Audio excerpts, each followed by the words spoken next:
জমিয়ে খেতে চলে গেছিলাম বিয়েবাড়ি। বিয়েবাড়িতে গিয়ে ফার্স্টে আমি স্টার্টারে নিয়ে নিয়েছি মটন, পকোড়া আর কোল্ড ড্রিঙ্কস। আর এখানে আমি মেন কোর্সে নিয়ে নিয়েছি নান আর চানা মশলা। তারপরে আমি পেয়ে গেছি রাইস আর তার সাথে দই কাতলা।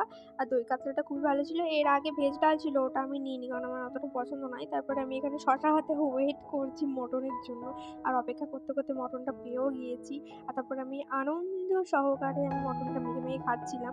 আর সবাই হলো বউ দেখতে ব্যস্ত, গিফট দিতে যাচ্ছে, ফটো তুলছে কত কিছু, আর আমি এখানে খেতে ব্যস্ত। ঢুকেই আগে খাওয়া স্টার্ট করে দিয়েছি। তারপরে আমি এখানে পেয়ে গেছি চাটনি, পাঁপড়, মিষ্টি। এটা কিনা আমি খুব ভালোবাসি না, তাহলে টেস্ট করার জন্য অল্প অল্প করে নিয়েছি। এই অল্প অল্প করে খেয়েও নিয়েছি। তারপরে এখানে আমার এই মিষ্টিটা খুব ভালো লেগেছে, এটা কি লট চমচম, খুবই ভালো লেগেছে আমার এটা। আর তারপরে পেয়ে গেছি আমি আমার ফেভারিট আইসক্রিম, যেটা কিনা আমি দুটো খেয়েছি, আমারটা আর আমার দাদারটা। তারপর এখানে আমি একটুখানি পাঁচ খেয়ে নিয়েছি।